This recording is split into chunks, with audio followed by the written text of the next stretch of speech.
All for coming out today. My name is Ted Dabrowski, and I'm the Vice President of Policy at the Illinois Policy Institute.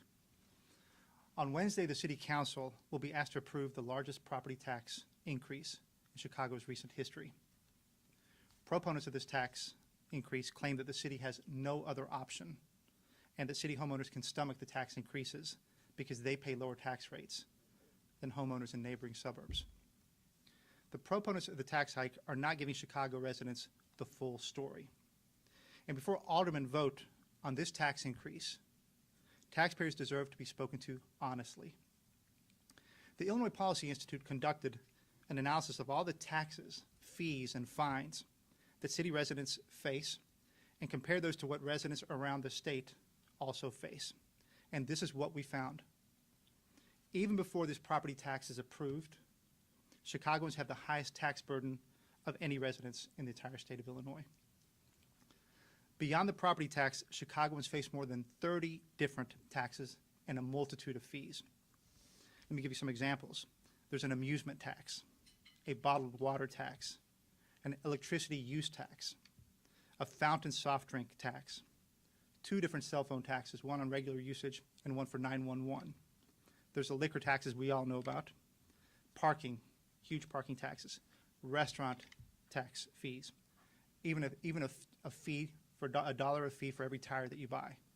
The list is long, and when you add the fines and the others, it's long. Today, Chicagoans have a tax burden of $1,600 each. This is just city taxes and fees. This does not include county taxes, state taxes, federal taxes, or any other resident taxes. Nor does it include taxes to Chicago Public Schools or the Chicago Park District. So in Chicago, every person pays City Hall $1,600 in taxes. To put that in perspective, Chicagoans pay nearly 3 times more than residents in Naperville, 2 times more than residents in Springfield, 2 times more than residents in Rockford, and nearly 20% more than residents in Evanston. Chicago is a world-class city with world-class assets. It can be a beacon of prosperity, and it can achieve financial stability. But that won't happen by drowning its residents and its businesses with more and more taxes. Wednesday's tax hike won't improve city services. It won't make our schools any better. It won't change how operations at City Hall work, and it won't make our streets safer. It only pays for old bills and allows the mayor and aldermen to avoid the structural reforms that need to take place. Chicagoans already pay the highest tax bill in the state of Illinois, and the tax hike that aldermen will vote on Wednesday will only make the situation worse. City officials owe it to taxpayers to be honest about their tax bill and to go back to the drawing board and identify real reforms that will put the city on a sustainable path to recovery.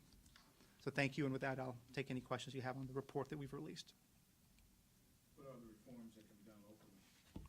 Well, you know, there's a lot of things that you guys all talk about. There's a lot of patronage that we know about.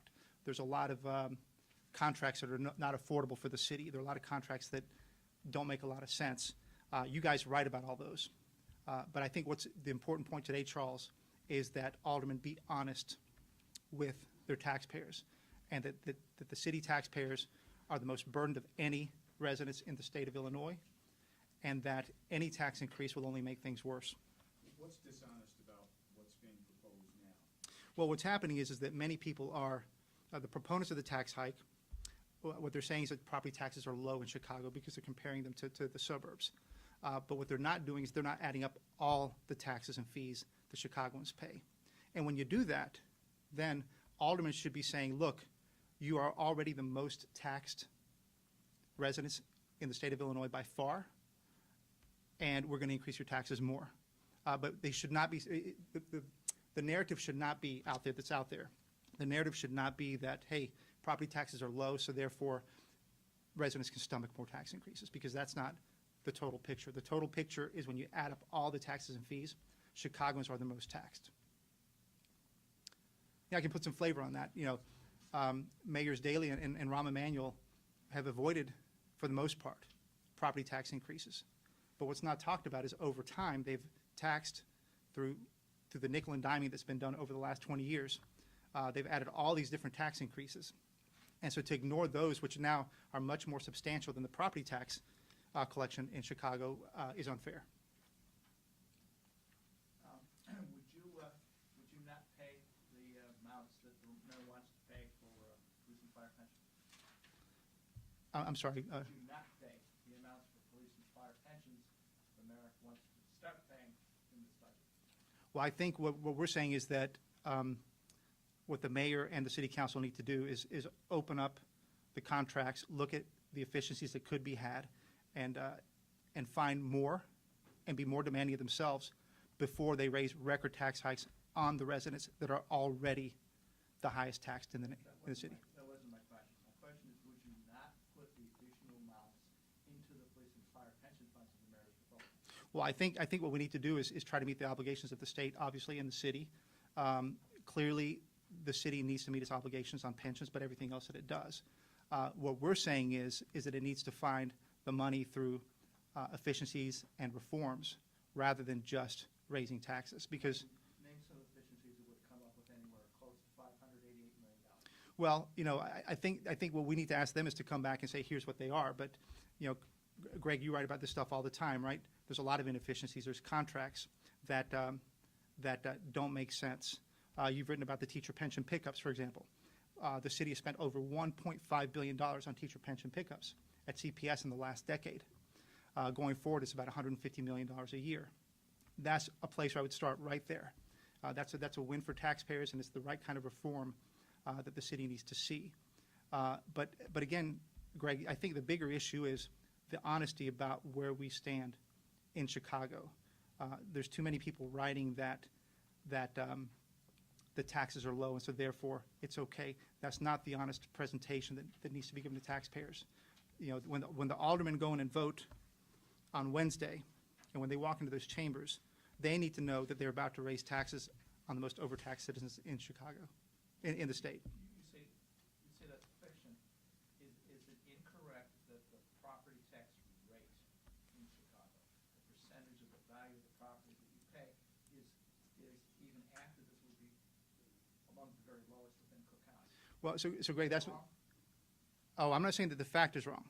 I will say two things. One is that you've got to look at all the other taxes because, Naperville and Rockford and all these other cities don't pay, I don't know if they pay a tire fee, but they don't pay that whole list of 30 different taxes that Chicagoans pay. So I think to the point, Greg, is if you want to do a real like-to-like comparison, talk about the tax burden, not about just property taxes, right? Because if you don't add them all up, then I think we're doing a disservice to the citizens of Chicago. You're looking at per capitas, and did you at all look in your report? I haven't had a chance to read it all yet. Did you all look at percentages? Oh, absolutely. So, Rates? yeah, but still, Chicago is number one by far. The interesting number two Percentage of household income, yes. If you do the household taxes as a percentage of household income, that's not directly in the report, but we'll provide that to you. What's amazing is only Cicero is the one that stands out that's close to Chicago. The rest are much, much lower. And again, that's another way of showing that burden on Chicagoans is really high. You mentioned the teacher pension pickup, that the mayor's property tax, as you know, is for the city funds. Give us 2 or 3 examples of big dollar cuts that you think are there to be made. Well, again, Greg, we could try to debate what those are. We've had a long track record of proposing things. One of the things we came out with last year was a fundamental pension reform plan that we believe is constitutional. That is one thing that can be done. Of course, it needs to be debated. But the second thing that can be done tomorrow that has no constitutional issues is a 401k for all new employees. I think that's the kind of signal that Rahm Emanuel and the city council need to send to the residents of Chicago. Hey, I'm serious about reforms before I raise your taxes. Would that save any money in the short term? That wouldn't save that much money in the short term. But I'm saying it's the kind of reform that ends, because I think here's what happens, Greg. If we don't pass any reforms and we just flood the city with more money, then that does nothing to change the cost curve between revenues and expenses. And we're just back to where we started. 2 or 3 years from now, we'll be there again. And I think we've been here before. And Greg, just to your point earlier, I wanted to point out on this graphic, which is this kind of light, I don't know what color that is, teal, those are the other taxes outside of property taxes that the average Chicagoan pays today. Nowhere in the rest of the state will you see any of those kind of taxes and fees paid. On top of that, you've got the penalties and fines. So when you add all that up, that's more, those two are more than the combined tax revenues of all these other cities that are in the top 10 in Illinois. And that's significant. And that's the part that I think is being ignored. Slightly different subject. There's a controversy at City Hall right now regarding the Uber drivers. I just wanted to draw on the free market philosophies of the Institute.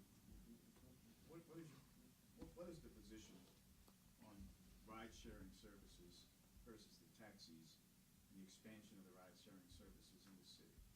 Well, Charles, I won't comment deeply on that because it's not the focus of this discussion. However, we strongly support the ride-sharing companies. We think that they're offering more alternatives to people. It's offering more job alternatives to the people that take up Uber and Lyft. It's providing greater access to people in communities that don't see taxis today. We think it's a win-win for everybody, certainly for the consumers. It is a bit of a shake-up in the industry, but it's required, and I think it's a win-win for Chicagoans, job creation, and those people who can't get a taxi to come into their community. So I think it's a win-win for everybody. But again, we can talk about Uber. This kind of tax increase will wipe out any benefits from Uber.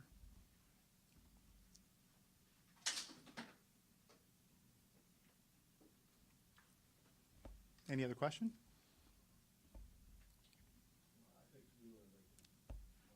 Sure, no problem.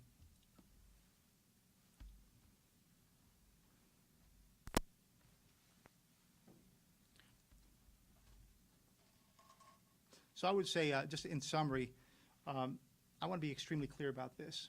Even before this massive property tax hike, Chicagoans are already the most taxed in this state.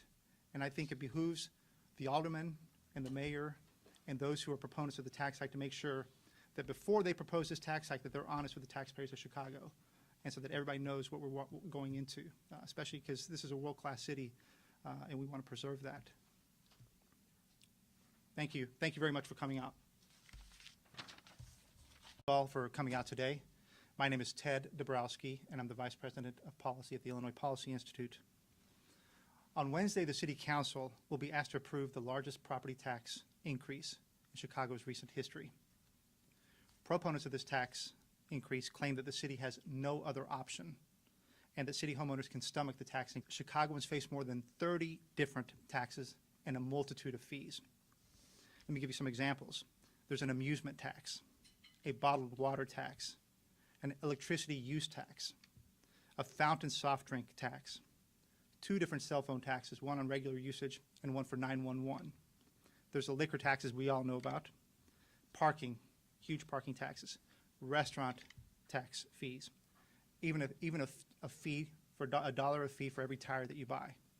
The list is long, and when you add the fines and the others, it's long.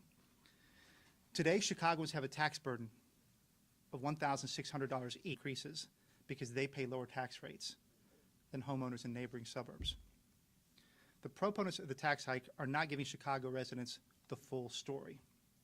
And before aldermen vote on this tax increase, taxpayers deserve to be spoken to honestly. The Illinois Policy Institute conducted an analysis of all the taxes, fees, and fines that city residents face and compared those to what residents around the state also face. And this is what we found. Even before this property tax is approved, Chicagoans have the highest tax burden of any residents in the entire state of Illinois. Beyond the property tax,